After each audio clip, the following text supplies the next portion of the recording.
नमस्कार।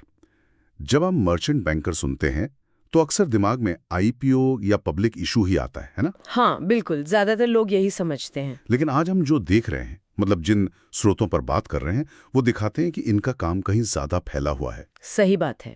जैसे सरकारी कंपनियों का विनिवेश, जिसे डिसइन्वेस्टमेंट कहते हैं, या फिर कंपनियों का अपने ही शेयर वापस खरीदना, मतलब बायबैक। हाँ, और डीलिस्टिंग भी है, जब शेयर स्टॉक एक्सचेंज से हट जाते हैं। और छोटे उद्योगों, एसएमईज के इश्यूज, और वो वैकल्पिक निवेश कोष एआईएफ्स, इनमें भी इनकी भूमिका है। तो चलिए जरा इस दुनिया को समझते हैं आज। बिल्कुल। और ये सारी गतिविधियां दिखाती हैं कि मर्चेंट बैंकर असल में कॉर्पोरेट फाइनेंस और कैपिटल मार्केट की पूरी मशीनरी के कितने अहम पुर्जे हैं। सिर्फ इशू मैनेजर नहीं। और मजेदार बात यह है कि कैसे ये इतने सारे अलग अलग नियमों और बाजार की उम्मीदों के बीच बैलेंस बनाते हैं। हाँ, ये बैलेंस वाली बात जरूर पेचीदा होगी। चलिए विनिवेश से शुरू करते हैं। डिसइन्वेस्टमेंट मतलब सरकार अपनी हिस्सेदारी कम कर रही है। तो सुनने में तो सीधा लगता है पर होता नहीं है। अच्छा। हाँ, पता चलता है कि मर्चेंट बैंकर यहाँ सलाहकार के तौर पर बहुत कुछ करते हैं। कंपनी की सही कीमत लगाना, मतलब वैल्यूएशन करना। ये तो बहुत जरूरी होगा। बिल्कुल। फिर पूरी बोली की प्रक्रिया, बिड प्रोसेस मैनेजमेंट जिसे कहते हैं, उसे संभालना। और सरकार के जो विभाग है जैसे डीपैम और डीपी, उनके सारे दिशा निर्देश मानना। ये आसान नहीं होता होगा। बिल्कुल नहीं, बल्कि एक कॉम्पोजिट स्कोर सिस्टम भी होता है पीएसयू के प्रदर्शन को आंकने के लिए। अच्छा। वो क्या होता है? उसमें कई चीजें देखी जाती हैं। नेटवर्थ पर कितना मुनाफा है, मैन पावर कॉस्ट कितनी है, ऐसे कई इंडिकेटर्स होते हैं।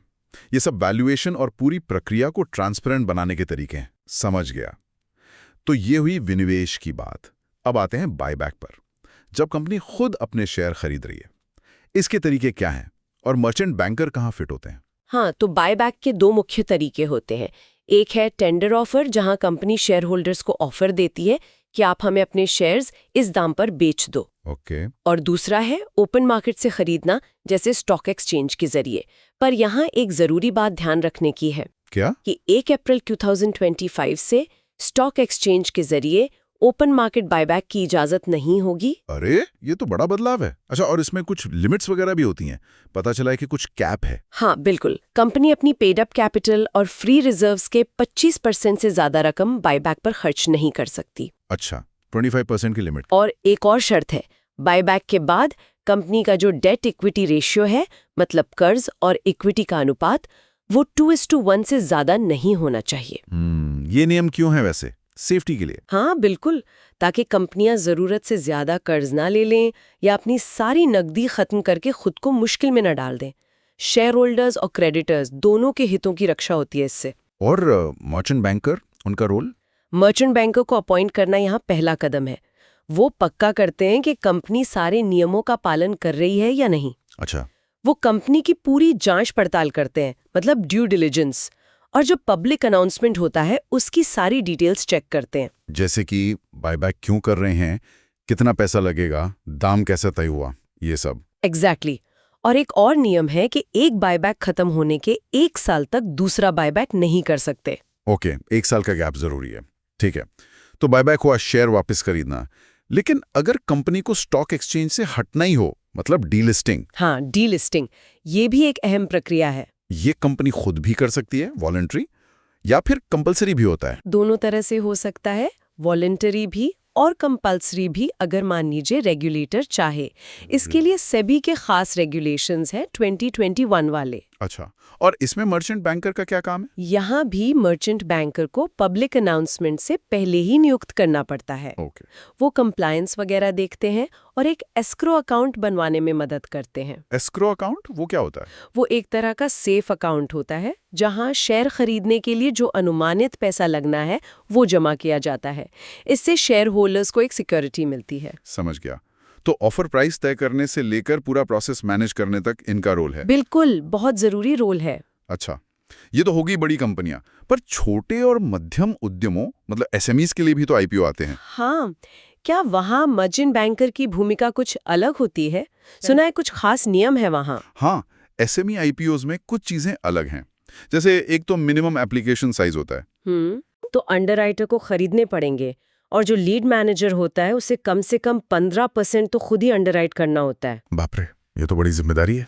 है बिल्कुल। और एक और बहुत खास बात है मार्केट मेकिंग। लिस्टिंग के बाद कम से कम 3 साल के लिए मार्केट मेकिंग जरूरी होती है। मार्केट मेकिंग, ये क्या चीज है? इसका मतलब है कि लीड मैनेजर को लिस्टिंग के बाद 3 साल तक लगातार उस एसएमई के शेयर खरीदने और बेचने के लिए तैयार रहना पड़ता है, कोट करना पड़ता है। अच्छा, क्यों? ताकि शेयर में थोड़ी बहुत खरीद बिक्री बनी रहे, मतलब लिक्विडिटी रहे। छोटे स्टॉक्स में ये बहुत जरूरी होता है, वरना निवेशकों को खरीदने बेचने में दिक्कत आती है। दिलचस्प, ये जरूरी है। और आखिर में ये वैकल्पिक निवेश कोष AIFs, ये क्या भला है और यहाँ मर्चेंट बैंकर क्या कर रहे हैं? देखिए, AIFs एक तरह के प्राइवेट पूल्ड फंड्स होते हैं। ये अमीर निवेशकों या संस्थानों से पैसा जमा करते हैं और फिर उसे equity, debt, real estate, startups वगैरह में लगाते हैं। इनके नियम म्यूचुअल फंड से अलग होते हैं। Okay, private funds. हाँ, यहाँ मर्चेंट बैंकर का मुख्य काम होता है AIF के जो ऑफर डॉक्यूमेंट होता है, जिसे प्लेसमेंट मेमोरेंडम कहते हैं, उसकी जांच पड़ताल करके एक ड्यू डिलिजेंस सर्टिफिकेट देना। ये सेबी के सर्कुलर के हिसाब से जरूरी है। समझ गया। तो मतलब मर्चेंट बैंकर का दायरा तो वाकई बहुत बड़ा है।